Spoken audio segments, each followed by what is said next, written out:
Bem-vindos a mais um episódio do videocast Rio Ethical Fashion, com patrocínio do Sebrae, copatrocínio do Shopping Leblon, Instituto E e Osklen.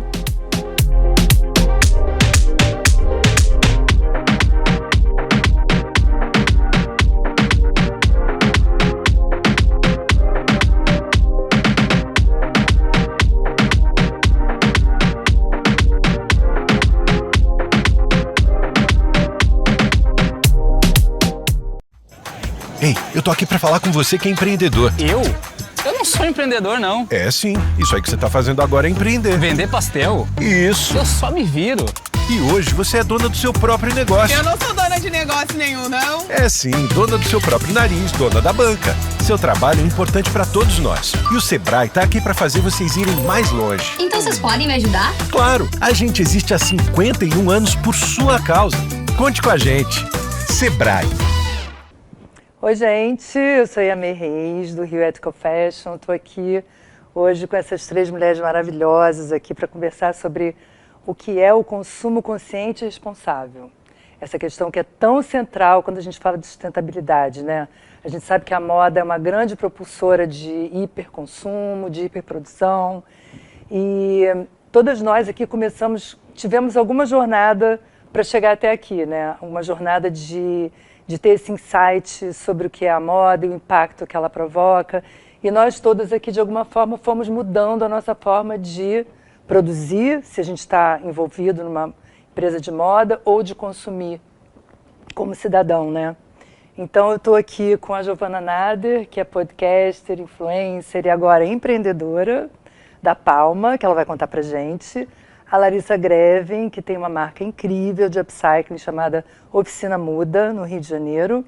E a Tassiana Abreu, que é uma referência corporativa de sustentabilidade em empresas de moda, do Grupo Soma. É um prazer estar aqui com vocês, recebendo vocês aqui hoje. E vamos começar pela Giovana, porque eu estou muito curiosa para saber sobre esse empreendimento que você está lançou esse mês, que é a Palma. E você vem falando muito sobre moda desde que você começou na sustentabilidade com o projeto Gaveta, depois nos seus podcasts, que eu ouvi todos, maravilhosos. E na hora de empreender, você não vai para moda, você vai para beleza, você vai para cosmética natural. Então eu queria saber o que te motivou e por quê. Então, Conta a Palma foi lançada gente. essa semana, segunda-feira. A gente ainda não tem nenhuma semana de lançamento e é a materialização de toda a minha trajetória até aqui. Então, eu fiz faculdade de administração, depois eu fui fazer uma pós em branding. Eu estagiei numa grande de cosmético, uma grande multinacional de cosmético e, enfim, e aí quando eu fiz minha pós em branding, eu acabei fazendo um trabalho de conclusão para um dos maiores grupos de moda do mundo, que é a Inditex. Isso, sem querer, me colocou na moda. Então, cheguei no Brasil trabalhando no outro lado da moda, que eu trabalhei na primeira fast fashion brasileira, a extinta 284 Brasil, que não existe mais. E aquilo não me motivava, eu entendi, eu vi aqueles números e consumo e descarte, uma coleção sendo lançada a cada semana. Foi quando eu decidi largar tudo aquilo e trabalhar do lado avesso, criando o projeto Gaveta de troca de roupa.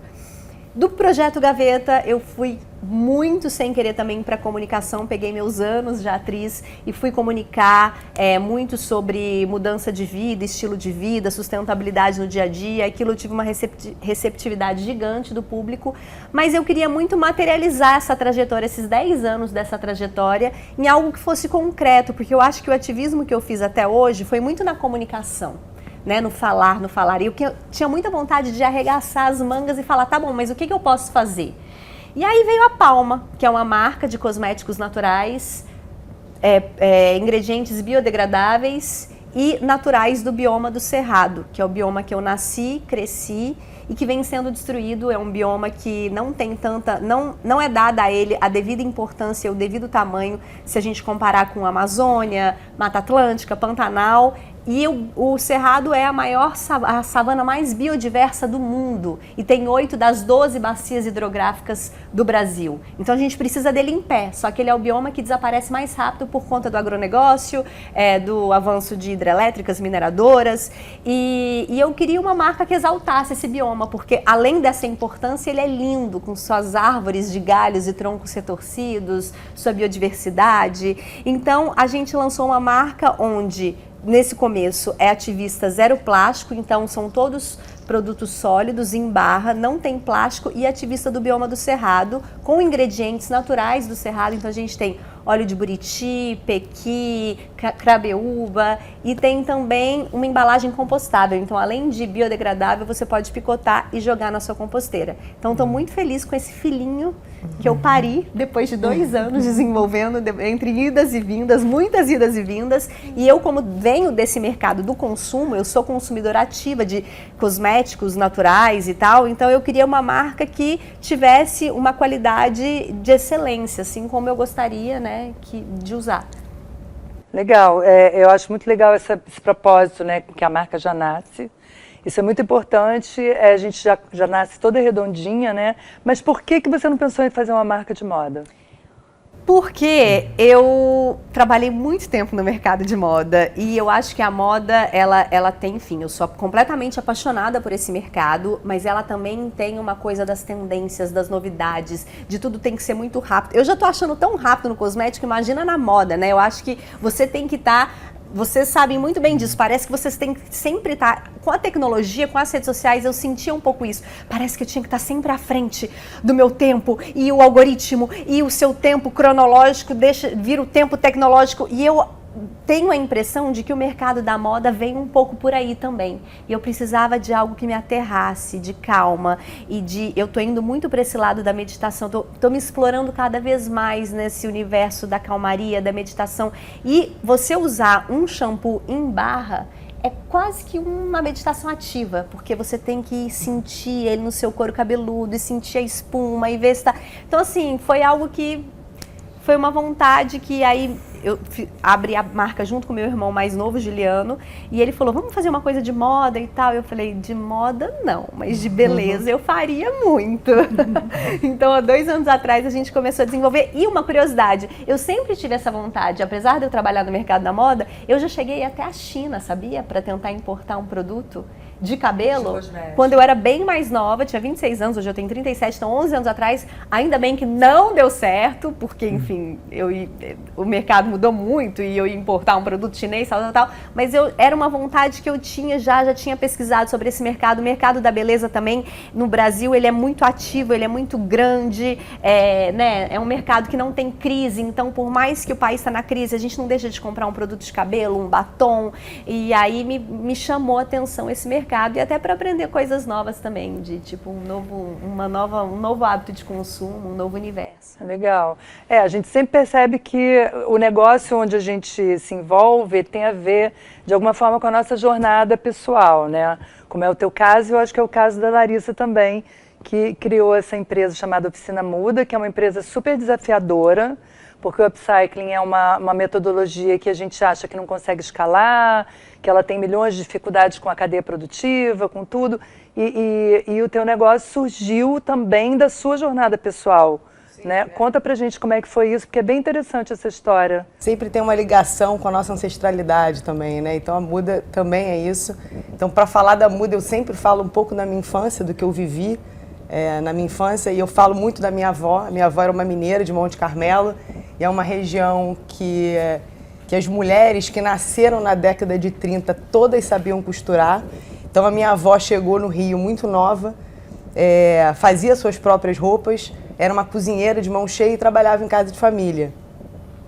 Logo depois veio minha mãe, nesse universo, né, dela vendo a minha avó costurar, né, e trabalhando fora. E aí chega a Larissa na década de 80 com a minha avó, já não costurava tanto, e a minha mãe fissurada por brechó. Minha mãe me carregava para todos os brechós do Rio de Janeiro. Então a forma que a gente consumia a roupa era indo para o brechó, né? A gente tinha poucos recursos na época, então essa era a forma, né? Ou por doação ou por brechó. E para mim era incrível, né? Ir para o brechó com a minha mãe era minha diversão, era um verdadeiro caça ao tesouro. Então, se eu quisesse alguma roupa de marca naquela época, o brechó era a minha chance. Então, a bota do Bicho Comeu, da Xuxa, era o momento da calça adequatória, era o brechó que eu conseguia essas peças. E aí, mais tarde, né, mais adolescente, eu comprava as roupas no brechó sem perceber tamanho nem nada, porque eu sabia que quando eu chegava em casa, minha avó daria um jeito para mim. Então, se a roupa fosse menor que o meu tamanho, a minha avó colocava uma tira na lateral, fazia um fundilho para a calça encaixar. Ela estava sempre dando um jeito. E eu fui treinando o meu olhar com isso, né? Então, eu ia para o brechó mais para pegar uma roupa para minha avó ressignificar do que propriamente comprar para mim. Eu queria, na verdade, a transformação. Bom, o tempo passou, né? Me formei em Direito, fui trabalhar no mercado financeiro durante muito tempo, fui para São Paulo. E aí, chegando em São Paulo, angustiada com o meu trabalho, buscando um propósito de vida, né? Buscando alguma coisa que fizesse mais sentido, 2 amigas minhas me chamam para um bazar em Itaquera. E aí ficava 2 horas lá de casa. E aí eu falei, pô, oportunidade, vamos embora. E aí a gente foi para Itaquera, chegou nesse galpão enorme, lotado de arara, eram araras de roupa. E aí eu me deparei com um paredão lotado de caixa. E aí eu fiquei, gente, que caixa é aquela? E aí eu fui me aproximando dessas caixas e as caixas tinham um espelho, um papel colado escrito refugo. E aí eu falei, refugo? O que é isso, refugo? E aí eu fiz um Google, né? Eu falei, cara, aí tava lá coisas, sobras, restos, coisas deixadas de lado. E aí eu falei, nossa, eu quero saber o que tem dentro dessa caixa. E chamei a responsável pelo bazar e falei, o que tem dentro dessa caixa? Eu queria ver. Ela, nossa, mas tem tanta roupa aqui para você ver, você quer ver o que tem na caixa? Eu falei, não, mas é porque eu vi que tem coisa de resto, coisas de... Ela falou assim, isso tudo vai estar sendo foi separado para incineração. Aí, mais uma palavra que eu olhei no Google, eu falei, gente, não é possível. Isso vai tudo virar cinzas. Eu falei, não é possível. E aí eu fiquei muito angustiada com aquilo, fui para casa, não comprei nada no bazar. E aí 2 dias depois eu volto com um projeto que eu inventei na hora. Falei assim, olha, eu tenho um projeto para ressignificar essas caixas, eu queria muito dar uma olhada no que tem dentro. Quem sabe eu compro tudo. E aí, depois de muito insistir, eu abri a caixa. E aí o primeiro vestido que eu pego, ele tá todo queimado na barra. Os vestidos, quando ficam na vitrine durante muito tempo, né, eles acabam ficando marcados, né, queimados. E aí pegava outra peça manchada, outra peça o zíper estourado. E aí eu fui pegando as peças e me remeteu ao que eu vivi na minha infância. E eu falei, gente, eu consigo resolver isso. Eu consigo resolver isso. Isso aqui, e aí eu, né, por um impulso, eu falei, tem negócio aí. Né? Então, nesse momento, eu não tinha essa consciência ambiental que eu tenho hoje. Eu comprei porque eu falei, eu consigo consertar, eu quero fazer isso, eu sei fazer isso, e eu consigo revender. Então, por impulso, eu comprei tudo, levei tudo para casa, e aí começa a história da Oficina Muda em São Paulo. Contratei uma costureira de bairro, e aí eu comecei a ressignificar essas peças, né?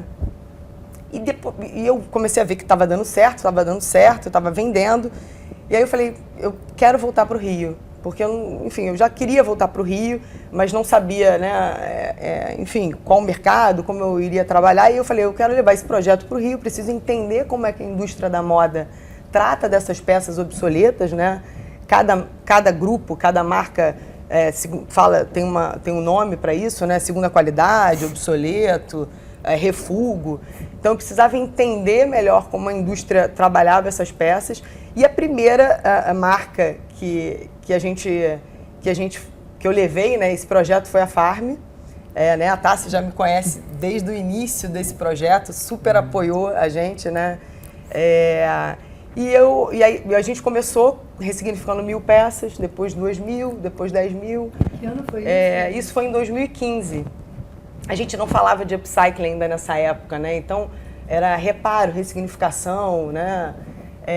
E aí começou, hoje a gente tem, a Muda, ela tem mais de 20 marcas parceiras, além da Farm, né? A gente trabalha com outros grupos também. A gente já ressignificou 680.000 peças, né, com esse processo. Vocês abriram a loja em que ano? A loja da Praça São Salvador? Eu comecei com uma loja Foi a bem primeira. pequenininha, em Copacabana. Era uma loja de 30 metros quadrados, a Tassi conheceu.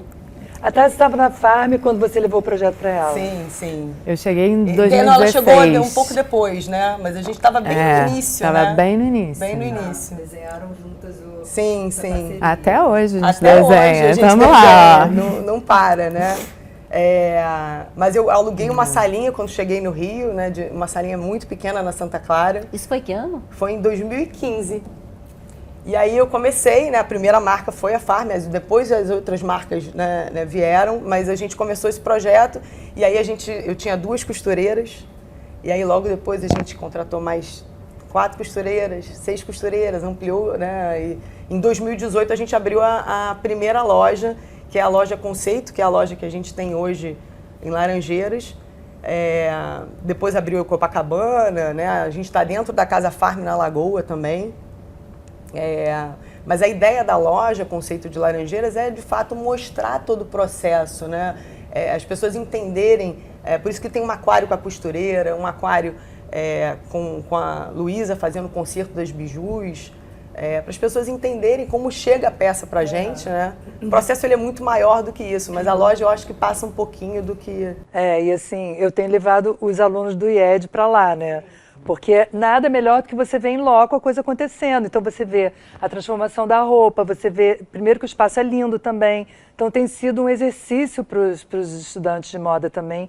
A visita à muda tem sido uma coisa que a gente tem feito sempre.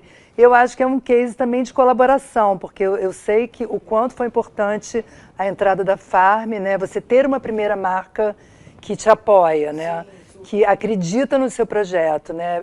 Isso faz muita diferença. E aí, entrando na Tassi, um pouco também você, como head de sustentabilidade agora de um grupo que tem... Quantas marcas tem hoje o grupo? A gente conta 15. 15 marcas, em estágios de maturidade completamente diferentes em relação à sustentabilidade, né? A gente vai de A a Z, né? A Farm, eu acho que lidera esse processo em termos de práticas e de ações, saiu na frente. Como que você faz esse equilíbrio no trato com essas diferentes marcas? Tá, eu vou dar um passo atrás, porque isso vem de uma estratégia grupo mesmo, né? Então, a área de sustentabilidade do grupo ela é muito nova, ela surgiu em 2021. Então, a gente tem 2 anos de área. Quando a área surge, ela surge muito provocada ali também pelo mercado financeiro, que é maravilhoso, porque a gente abre capital em 2020 e todo o nosso roadshow de abertura de capital com os bancos, com os investidores, tinha perguntas já da pauta ESG, né? A carta da BlackRock já tinha sido lançada, isso mexeu com o mercado inteiro, bateu a pandemia, todo mundo acho que levou aquele choque assim de, opa, calma aí que realmente a natureza, né, assim, tem um poder e a gente não está considerando isso nas nossas equações de negócio. E aí eu acho que eu que né, sou também, como Giovana, ativista da sustentabilidade há muitos anos, vi uma virada mesmo, né? Quando o mercado financeiro começa a olhar para as empresas a partir das suas práticas e indicadores socioambientais também, e não mais só financeiros, a conversa mudou. E a conversa mudou quando a gente estava no processo de abertura de capital. Então isso foi super importante. E aí eu estava na Farm na época, entrei em 2016, já há 5 anos trabalhando na Farm. Marcelo, Roberto, Kátia, todos os sócios fundadores envolvidos no processo de abertura de capital, falaram, tá, a gente precisa de ajuda para montar uma estratégia ESG para o Grupo Soma. A gente tem sido muito demandado, a gente tem um monte de boas práticas e a gente já tinha muita coisa acontecendo em cadeia, certificação de fornecedores, certificação de matéria-prima. Não ter área não significa que o grupo estava parado, mas não tinha uma formalização, né, de qual é a nossa estratégia, quais são os nossos tópicos materiais, quais são as nossas ODS, para quais objetivos do desenvolvimento sustentável a gente contribui, quais são as nossas ações, metas, né, para quando. Então a gente organizou tudo isso em 2020. E aí abrimos capital e aí a área é montada em 2021. Quando a gente monta a área, a gente deu a sorte maravilhosa de termos Rachel Maia no nosso conselho, e Rachel, uma grande força motriz ali no principal órgão de governança, trazendo todo mês a pauta ESG para o conselho. E aí a gente entra num momento, acho que de muita conscientização e aculturamento da sustentabilidade enquanto uma prática corporativa mesmo, né? Não só ali do qual é a causa que a sua marca abraça, quais são as suas ações, mas assim, como que a gente cria uma governança que fala de ética, que fala de compliance, que tem todos os seus códigos, como é que a gente participa dos índices do mercado, do índice de sustentabilidade da Bolsa, como é que a gente certifica B, e disso surge a estratégia que hoje a gente desdobra para as marcas.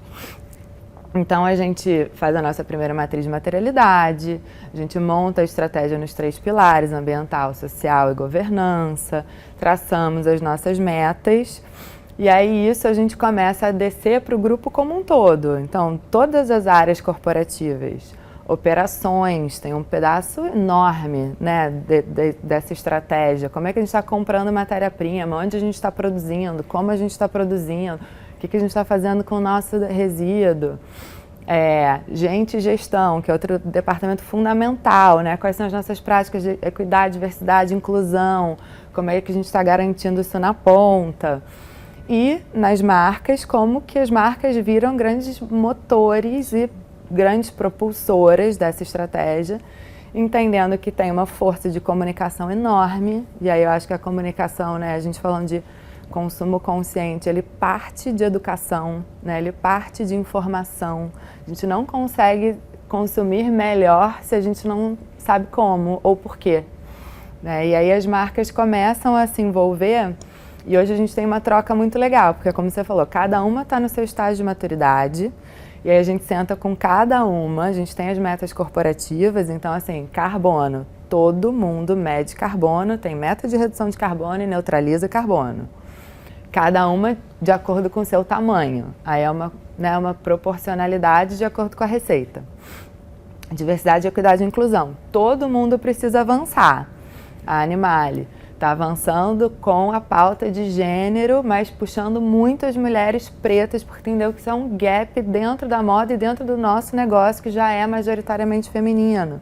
Mas a Farm já tem uma pauta mais ampla, abraça causas indígenas, então cada uma vai entendendo como fazer. Meta de matéria-prima, a gente tem para todo mundo, mas o desafio da Animale está no couro, da Hering está no algodão, da Farm está na viscose, e aí cada uma monta a sua estratégia. E o outro lado também é verdadeiro, às vezes a própria marca fala, eu quero abraçar uma causa, porque isso faz sentido para mim, para o meu branding, só que eu preciso de ajuda, quero estruturar um projeto, e aí a gente trabalha em parceria para a marca. Mas todas estão evoluindo. Tá, e assim, me explica só para eu entender no final disso tudo, vocês montam a estratégia do grupo e na hora que vai descendo redondinho para as marcas, com quem você está falando nessas marcas? É com a gestão de pessoas, é com marketing? Quem é que realmente, de fato, leva essa pauta em cada marca, a pauta da sustentabilidade? Hoje a gente tem, como se fosse assim, um ponto de contato em cada marca, que é o nosso ponto de contato principal. Mas todo ano a gente faz um workshop ESG nas marcas, marca a marca, onde a gente desce a estratégia do grupo, entende as metas, como é que a marca avançou no ano e qual é o próximo ano. Ele é alinhado ao cronograma do planejamento estratégico, que a gente faz anualmente.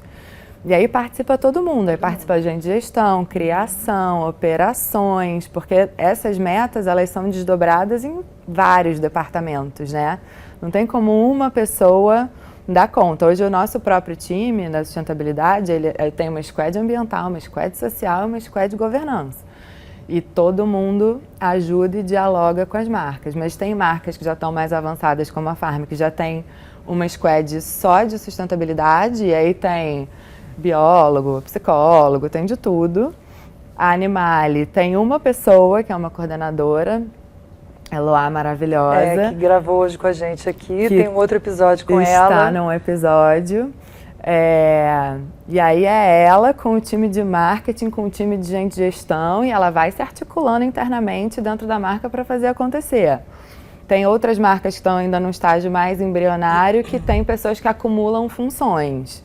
Então, assim, a líder do marketing que quis pegar a pauta e é uma super advogada embaixadora e que leva junto. É legal você pegar a pessoa que está mais engajada naquele assunto, que é a que vai conseguir levar mais rápido, de uma forma mais eficiente para o grupo, né? Então, agora voltando para a Giovana aqui. Giovana, você chegou no Rio em 2017, já grávida, né, da tua primeira filha. A gente fez o primeiro Rio Ethical Fashion em 19, eu me lembro bem de você lá. Você ainda tinha o Projeto Gaveta nessa época, começava a dar os seus primeiros passos como uma influenciadora, uma grande influenciadora que você se tornou depois. Depois disso, você já criou um podcast também que eu ouvia sem parar, que é O Tempo Virou.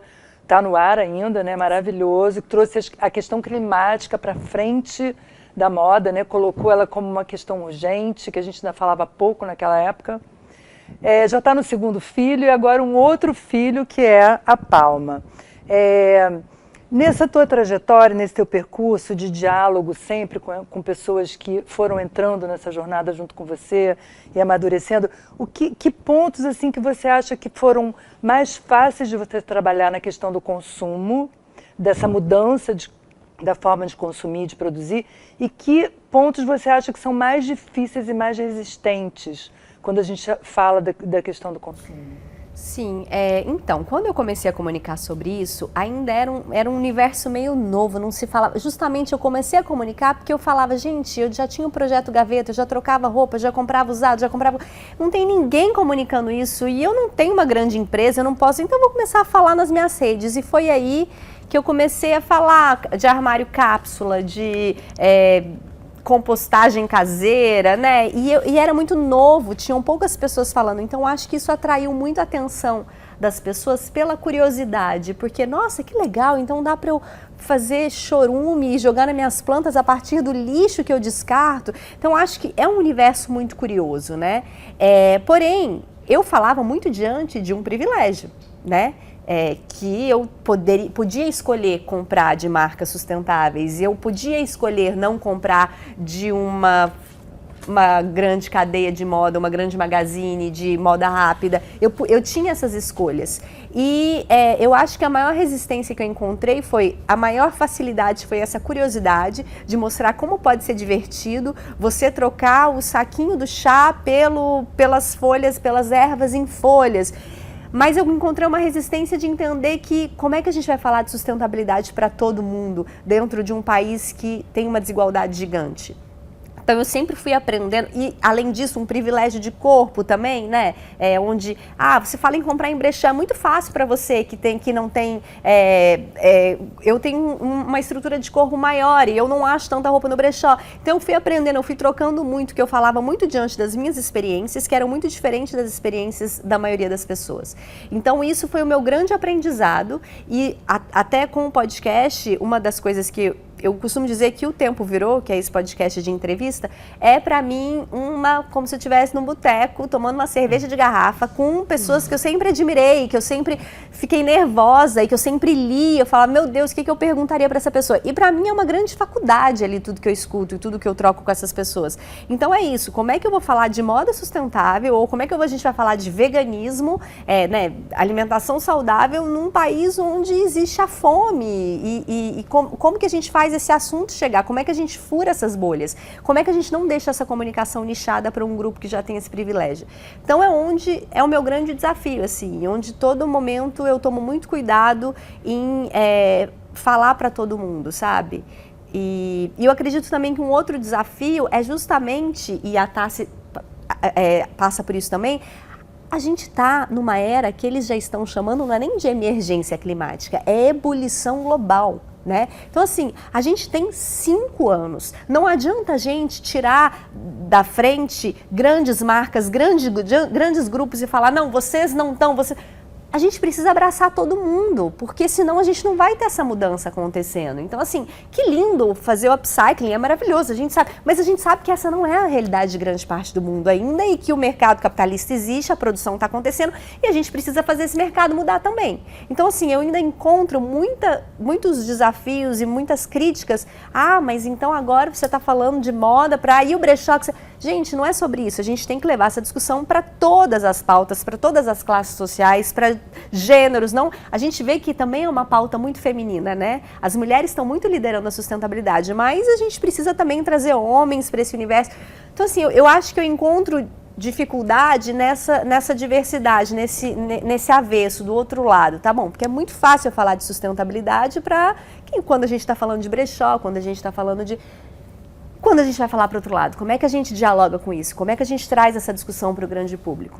Não, até porque existem os negacionistas, né, gente? Eles estão aí, eles existem. Então, para trazer todo mundo, tem maturidades muito diferentes nesse diálogo, né? Você tem a pessoa que adere logo, entende logo, a pessoa que resiste, até porque isso envolve muita mudança de hábito, né? Exato. Muito, no nosso dia a dia. Eu acho que você traz muito isso na sua prática, sim, né? E eu já fui a minha pessoa que falava, não use plástico, não faça isso, não coma isso. Gente, só que é impossível a gente não usar plástico no mundo de hoje. Quem sou eu para falar não use plástico, sendo que eu tô aqui, às vezes eu tô com sede, eu vou comprar uma garrafa de água, ou às vezes eu tô na rua e decido passar no mercado ou na farmácia, eu vou pegar a sacolinha plástica, eu já tenho 30 sacolas eco bag reutilizáveis na minha casa e aí vira um consumismo, e aí você fala assim, e aí vira a pauta do não. Não pode comer carne, não pode usar plástico, não pode não sei o quê. Então você fica sempre aquela pessoa inacessível de, nossa, eu olho de plástico, eu lembro de você. E aí, gente, eu jamais quero ser essa pessoa, porque eu não sou exemplo de nada. Eu tô tentando fazer o meu melhor, né? A gente estava até falando ali. Eu já tirei os cosméticos, né? O shampoo e condicionador em barra eu já uso há anos, ou o coletor menstrual. Mas a minha filha tem 1 ano e essa minha segunda maternidade foi depois no mundo pós-pandêmico e onde a gente tinha várias questões de saúde mental e com o segundo filho e eu não consegui fazer fralda reutilizável, ecológica na segunda filha. E tudo bem, a gente consegue, porque nós, enquanto indivíduos, nós não vamos mudar o mundo. É muito importante a nossa mudança, a nossa conscientização. Mas a gente precisa que a grande indústria, que leis sejam... Então, junto com essas mudanças, vem também o nosso dever político de responsabilidade, de votar, de pressionar grandes marcas. Vem tudo junto. Mas a gente ainda vive num mundo que o outro lado existe, então não adianta a gente querer ser exemplo de nada, que só leva para uma angústia maior, sabe? Sim, a gente já vai falar disso, dessa angústia já. Larissa, eu sempre fico muito curiosa quando a gente fala de upcycling, sobre como que você consegue montar um negócio de upcycling, porque a gente tem uma base de cadeia produtiva na moda muito vulnerável, né? Assim, ela é pouco qualificada, ela tem salários muito baixos e ela não nasceu ali para fazer upcycling, ela nasceu para fazer um pedacinho de um processo de um produto, né?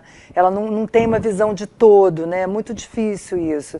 Então, quando você montou o teu negócio, como é que foi esse desafio de você lidar com essa cadeia, de você você teve que formar uma cadeia, sim, né? Na verdade, o desafio ele continua, né? A costura, o ofício da costura é o coração da Oficina Muda, né? Sem costureira a gente não consegue existir. Então a gente tem 2 movimentos aí, né? O primeiro movimento é capacitar as costureiras que a gente tem hoje na Muda, e isso a gente pediu ajuda, né? Inclusive esse projeto iniciou agora para o Senac. A gente agora está num projeto que começou em junho, que a gente está com o objetivo de capacitar homens e mulheres em vulnerabilidade ali no entorno do Santo Cristo, que é onde a Muda está inserido, mais especificamente no Morro do Pinto e no Morro da Providência. Então a ideia, na verdade, é a gente conseguir formar uma turma. Agora a turma começou em junho, vai terminar em setembro, né, mais ou menos 3 meses de curso. Então, é capacitar profissionais para esse tipo de costura, que é uma costura que tem uma peculiaridade porque você precisa aprender todas as máquinas, né? Porque são consertos diversos. Então, você pega uma roupa, às vezes é um troca de zíper, outras vezes é um furo aqui, que você Enfim, então a pessoa ela tem que saber mexer na colarete, mexer no overlock, mexer na reta, às vezes casear. Então, essa é a dificuldade que a gente tem. Então, cada marca que a gente pega, né, a gente tem uma peculiaridade diferente. Por exemplo, a gente pegou uma marca agora que é de biquíni, né, que é a Vix. Então, a gente precisa desenvolver costureiras para conseguir consertar os biquínis, né, porque elas estavam mais acostumadas com viscose. Né, a gente já tem um outro núcleo que cuida mais de couro e seda. Então, a gente ainda tem essa dificuldade e a gente acredita que o Senac vai ajudar porque ele é capacitado, né, em desenvolver tecnicamente essa mão de obra, né? Então essa é a primeira turma, a gente vai abrir mais vagas, né, até o final do ano e a ideia é a gente conseguir, quem se destacar no curso, a gente já vai direto, né, caso queira, né, vai direto, vai trabalhar na muda, vai trabalhar com a gente. Isso tá vai ingressar no mercado de trabalho. Que é muito mais lento na produção né, na criação de valor de um produto de upcycling. Esse processo ele é muito mais lento do que apenas uma confecção, onde você começa com matéria-prima, passa para as máquinas, cada uma já sabe sempre o que vai fazer, a produtividade é muito mais alta. Como que você vê esse desafio de conseguir um preço compatível com um produto que já existia e que na cabeça do consumidor deveria ser mais barato? O consumidor da muda, como é que ele entende essa lógica? Ele entende, ele não entende, ele te procura pelo preço, ele já tem uma consciência, como é que é isso? Então, eu acho que a gente tem um pouco dos dois, né? A gente tem o cliente que é engajado, né, que entende o nosso processo, e a gente tem aquele cliente que vai na muda por oportunidade. E eu era essa pessoa, né? Eu era a pessoa que estava indo por oportunidade. Eu ia para bazar, eu ia para brechó, mas eu não tinha consciência ambiental. Né? Eu comprava porque, enfim, era uma oportunidade, era mais barato, né? Então hoje o nosso papel, eu acho que o nosso papel aqui, é o nosso papel na muda, né? As vendedoras entenderem o processo da muda e o cliente que entra na muda, eles precisam entender que eles não estão no outlet, eles não estão num off, eles precisam entender que essa peça foi trabalhada, né? Tem todo um processo, né? Quando chega a mercadoria, e por isso que a gente leva, né, as vendedoras para o galpão, para elas entenderem exatamente qual é o processo. Então, a peça chega na muda, a gente faz uma triagem, né? Quando a gente compra as peças, é porteira fechada que a gente chama. Então, a gente não sabe o que tem dentro da caixa. A gente é uma caixinha de surpresa. Então, a gente faz toda uma seleção, uma triagem nisso, passa para o controle de qualidade. Então, no controle de qualidade é que a gente vai identificar, olha, essa peça aqui ela está muito avariada, ela tem muitos furos. Então, a gente precisa, de fato, fazer uma transformação na peça. Não é toda a peça que a gente transforma, né? Então, tem peças, por exemplo, que está muito manchada. A gente leva para a lavanderia. Se na lavanderia não saiu, a gente vai ter que fazer um processo de tie-dye, talvez, ou talvez um desenho artístico. Então, o objetivo é voltar com essa peça para o ciclo. Isso é upcycling? Eu acredito que sim. Então, às vezes as pessoas acham que o upcycling é uma transformação 100%, né, completamente diferente do original. Não acredito que seja isso, né? Eu acho que se a peça está no final da sua vida útil, né, você colocar ela novamente para o ciclo, seja tingindo, seja desenvolvendo uma outra técnica, né, tie-dye ou outra coisa, eu acho que isso é o upcycling. A gente pode chamar de remanufatura, né, que é onde você engloba todos os processos. Posso contar uma definição de upcycling que eu adoro? Resolveu na minha cabeça. O upcycling é quando você cria um processo que agrega valor. Né? Então, o up vem de agregar up mesmo, valor, né? Exatamente. Sim, uma peça furada, ela tem menos valor do que uma peça consertada. Então, você está levando ela para cima, né, na cadeia. E o downcycling, que poderia ser qualquer processo de reciclagem, quando você, na verdade, você cria algo novo, porém com menos valor. Então, se você tem uma garrafa PET que já está pronta, e você faz um processo de reciclagem nela, né? Você vai triturar e transformá-la em algo novo. Sim. Se ela perder valor, é considerado um downcycling. Então, quando você pega a para de corte, a gente está fazendo isso agora. A para de corte, tritura, revende para a indústria automotiva, vai virar um não tecido, que é um forro ali para dentro do carro. Aquilo vale menos do que um rolo de linho importado da Bélgica, né? Que é da onde temos linho hoje.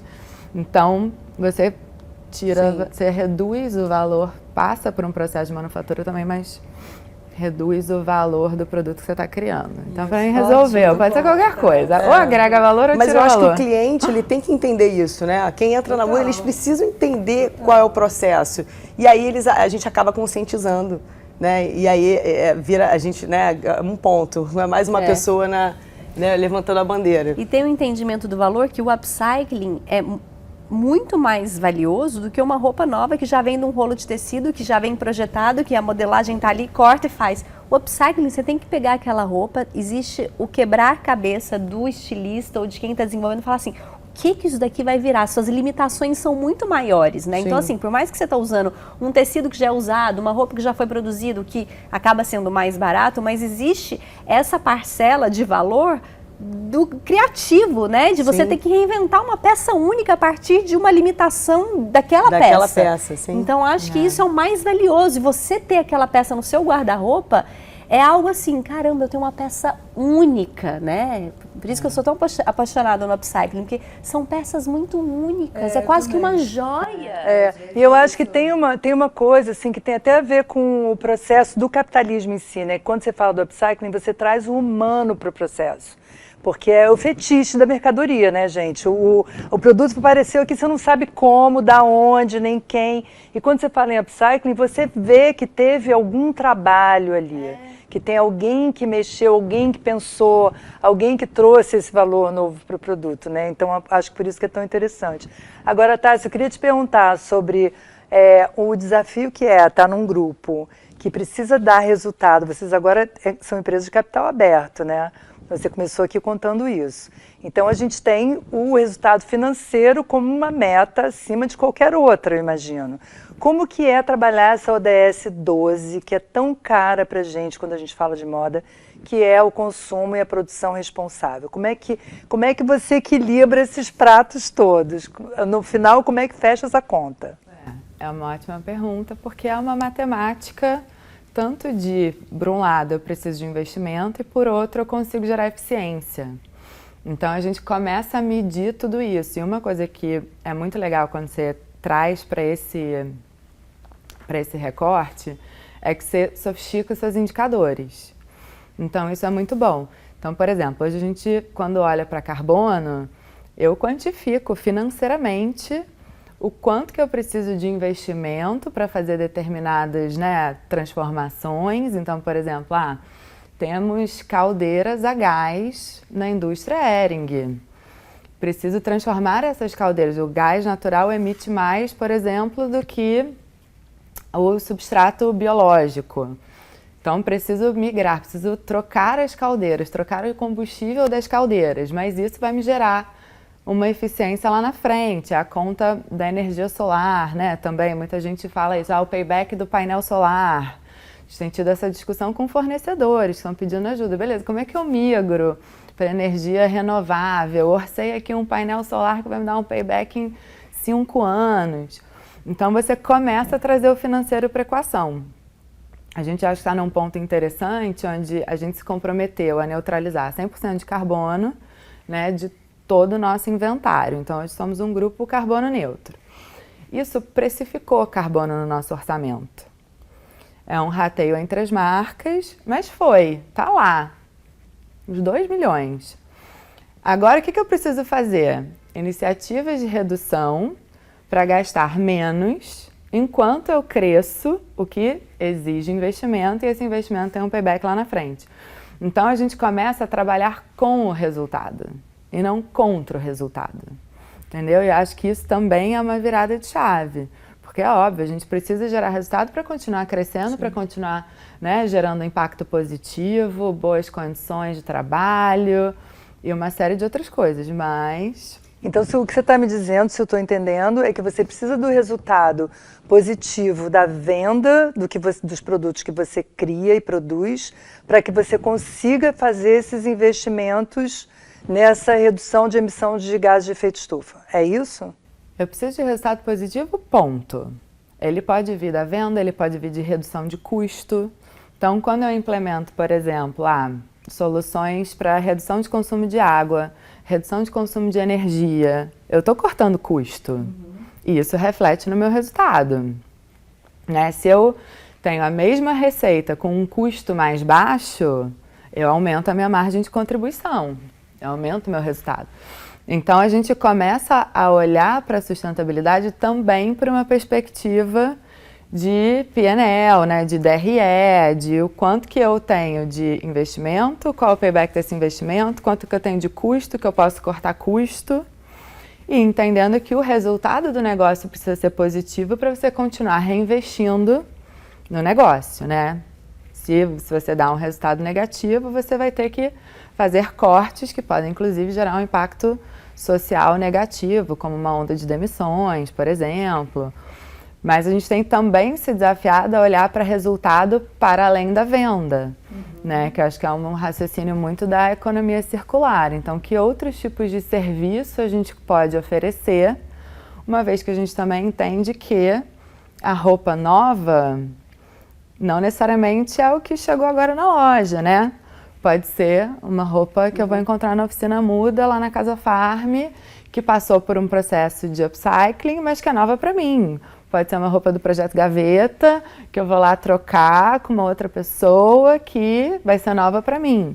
Então, é a história da furadeira. Você não precisa de uma furadeira, você precisa de um furo na parede. Você não precisa de roupa nova, você precisa se vestir. Sim. E você pode se vestir de várias formas. Sim. E acho que esse é o novo paradigma, né? Como é que a gente traz para a equação de negócio?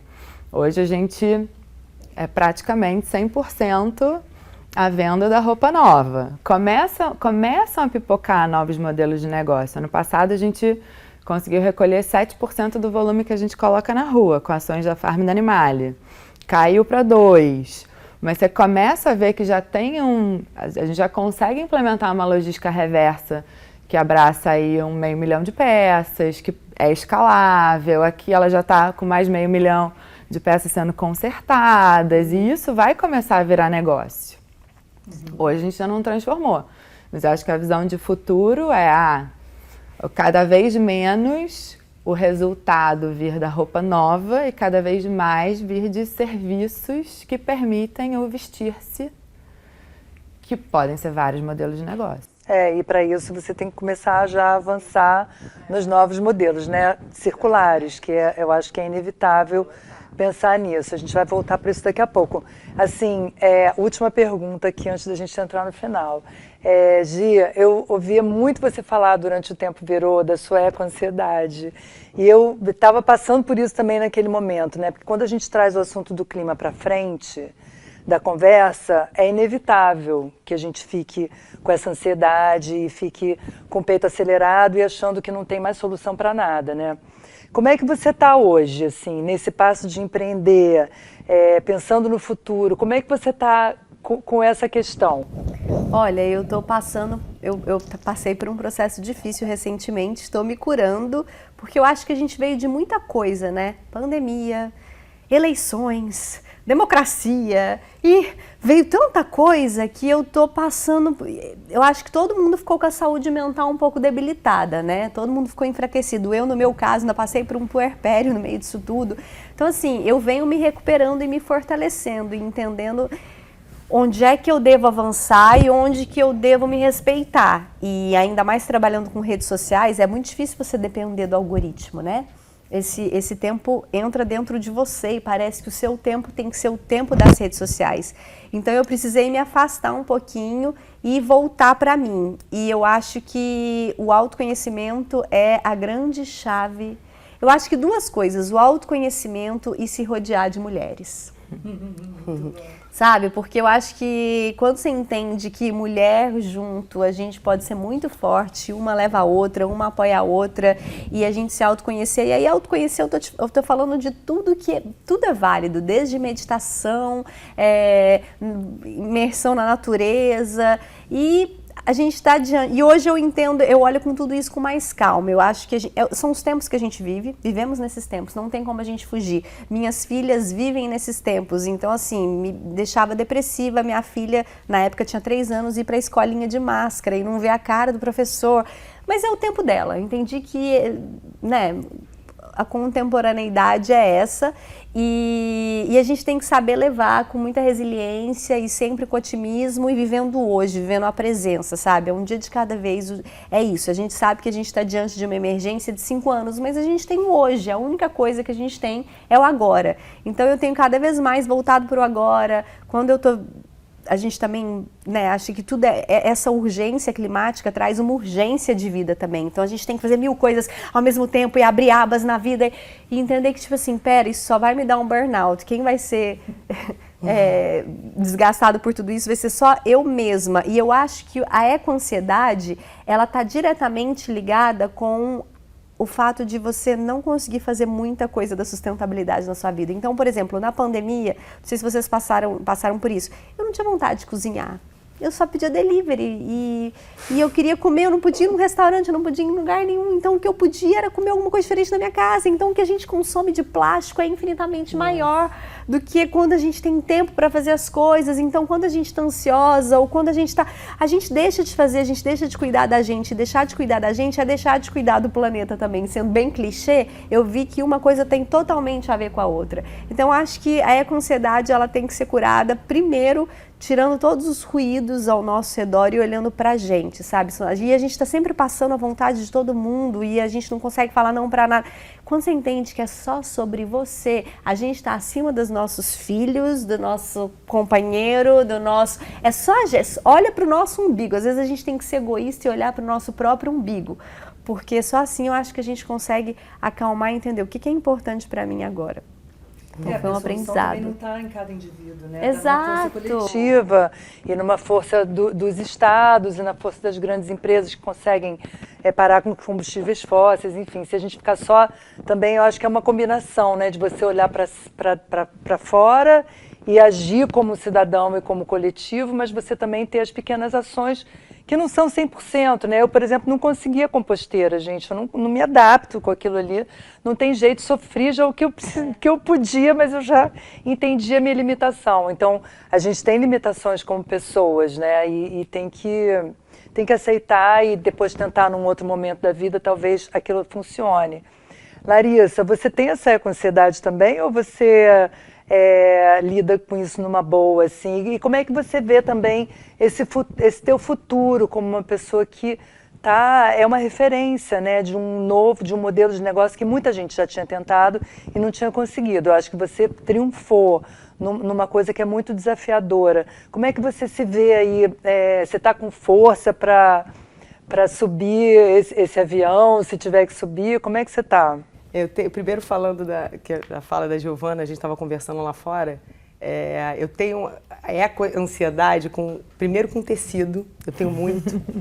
Isso é uma coisa louca que eu tenho, assim, eu não posso ver tecido, aí meu marido junta um monte de meia e quer jogar meia fora, não, calma, tem alguma ação acontecendo com meia, e aí eu vi que tinha na Phuket, que eles fazem, Phuket, né? Cobertor. Phuket, não sei pronunciar o nome. E aí eu levei na loja para trocar. Então eu tenho essa ansiedade com questão de tecido.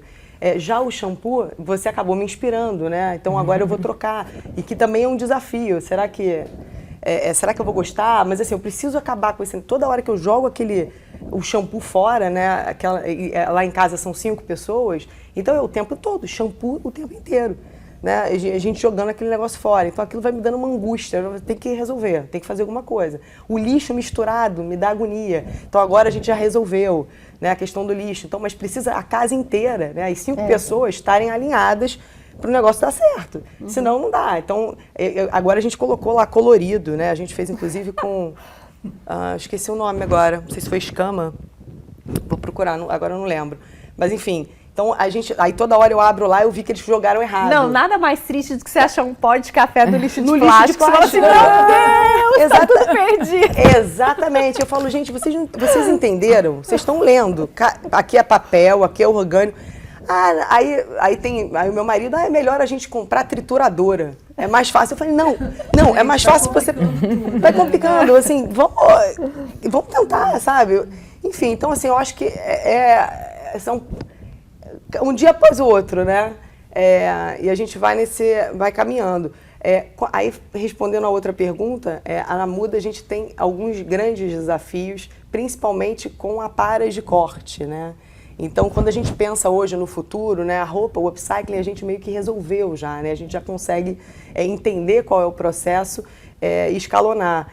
A questão do resíduo é uma questão que hoje me angustia, porque tem muito tecido, então a gente está buscando inovação, tecnologia, para desenvolver novos produtos fora da cadeia da moda, né? Então, a gente também buscou parcerias e hoje a gente está com a Uniswan desenvolvendo um produto novo.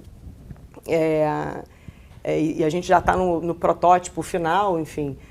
Mas para tirar o tecido, enfim, construção civil, a gente está pensando em outras possibilidades com tecido. E aí seria um tecido, na verdade, uma placa de tecido, né? Então esse hoje é o nosso desafio, é o que a gente está focado, né, em conseguir desenvolver novos produtos com resíduo. A gente consegue endereçar 70% do tecido que a gente recebe, inclusive do Grupo Soma, para a cadeia de artesanato. Então são mulheres em vulnerabilidade social que pegam esse tecido e desenvolvem produtos para vender em suas comunidades, em feiras, né? A maioria dessas mulheres são chefes de família, né? Então esse tecido para elas é muito importante. Então isso já está endereçado, mas a gente tem ainda os pedaços menores, né? Que são as arestas, as aparas, né? Então uma coisa é a ponta de corte e a outra são as aparas, que são tecidos menores e que elas não conseguem desenvolver nada. Então isso é o descarte mesmo, né? É o resíduo. E além das peças também que a gente não consegue ressignificar. Então, o desafio é o que a gente vai fazer com isso tudo, né? Como é que a gente consegue inserir, né, esse resíduo dentro do ciclo. Vamos juntar no nosso frete para Eurofios. Resolveu.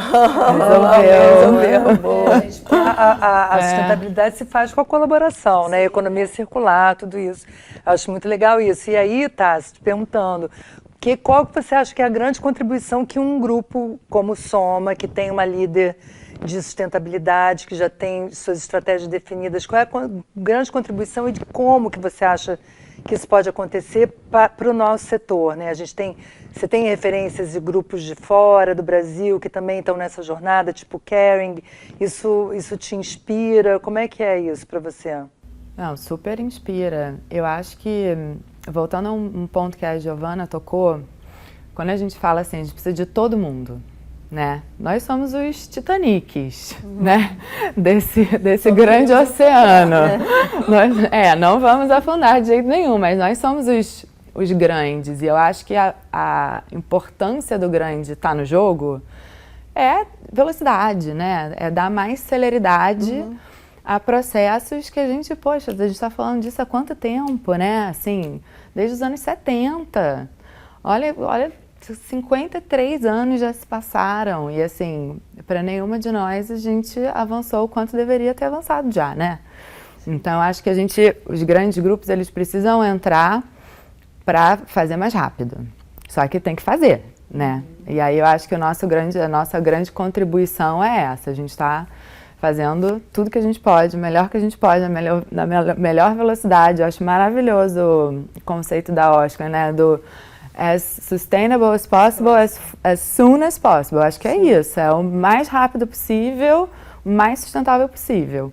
E aí a gente precisa dessa escala que os grandes dão e muita inspiração vindo de fora, especialmente da Europa, né, que eu acho que é muito mais regulada, e quando a gente vai para políticas públicas, ali o jogo também já virou o greenwashing de um outro jeito. Com a França regulando mesmo o setor. Mas tem uma questão de legislação, né? Regulando mesmo. Isso eu vejo que é um grande aliado com os grandes grupos. Eles têm dinheiro e poder para chegar no governo e falar, vem cá, vamos, é lei, agora é lei, vamos mudar, lei de descarte, lei, sabe? Sim. Tivemos agora uma tentativa frustrada, né? enfim, com a regulação da Shein no país. Então, assim, a gente sabe que esse diálogo não é fácil. Não é fácil. Ao mesmo tempo, o Rio está se movimentando, foi criado agora um comitê da moda. Eu acho que são... Municipal da Moda. Exatamente. Vou falar aqui também num outro episódio, porque a gente está trazendo o Thomas Azulay, que está no conselho, para falar um pouquinho para a gente sobre isso. A gente sabe que o setor sem regulação não vai, né? Não vai se autorregular, porque o capitalismo desenfreado, tomando conta de tudo, devorando o mundo, como disse o Krenak. Então, gente, para terminar a conversa, assim, rapidamente, quem quer dar uma dica de alguma coisa que viu recentemente, que leu, um filme, um podcast, alguma coisa? Gia, você tem alguma coisa para... Olha, eu tô muito imersa em podcasts de mulheres e que falam sobre o feminismo e o empoderamento. Então eu vou dar dica dos que eu tô escutando recentemente, que é Corre Delas, da Luanda, Bom Dia Óbvios e Amores Possíveis. Esses 3 eu tô bem escutando. E eu descobri uma escritora recentemente que tá sendo muito inspiradora. Talvez vocês até conheçam, eu nunca tinha escutado falar. Ela é super famosa e gigantesca, e TEDs e tal, mas eu só descobri ela recentemente, tô lendo os livros dela, que é Brené Brown. Ela fala muito sobre vulnerabilidade e coragem. Então é isso, do tipo, quanto, né, enfim, nós, enquanto mulheres, a gente foi, o sistema adora uma mulher insegura, né? Então a gente tem meio medo de se jogar e de se colocar na vulnerabilidade, na coragem. Só que ela divide o mundo em quem tá na arquibancada e quem tá na arena. E só vive de verdade quem se coloca na arena. E para isso tem que ter muita coragem, muita vulnerabilidade, né? E como é difícil a gente expor nossa vulnerabilidade. E eu tô lendo os livros dela e ela tem palestras e TED Talks, e eu tô apaixonada, então é uma dica que eu dou aqui. Que eu acho que tá até no teu feed, que eu já vi essa dica lá, você já viu essa dica, então pode Também procurar monotema. no feed da Giovana. Lari. Eu vou dar uma dica, eu tô fazendo mestrado agora de desenvolvimento local, então foi um estudo que a gente precisou fazer na semana passada, e é um filme italiano chamado Vai Dar Certo, e fala sobre o cooperativismo. É maravilhoso, indico muito. Esse Aonde agora que a gente vê esse filme? Na Netflix ou no YouTube? No YouTube, legal. Esse é bem legal. Muito bom, Tássia. Pra quem ainda não ouviu, o tempo virou, né, gente? Por favor. Adorei, exatamente. Tem muita gente que ainda não viu, né, eu acho. Não, e Tempo assim, virou são entrevistas maravilhosas e atemporais. Assim, nesse momento, Total. atemporais, Fico né? feliz. Sempre muito atuais, né? Muito. Fico feliz, gente. Meninas, eu amei estar aqui nessa conversa com vocês. Espero que vocês tenham gostado também. Obrigada. Amei. Muito obrigada por estarem no Rio Ethical Fashion. Um beijão, um ótimo dia para vocês. Obrigada. Obrigada. Muito bom.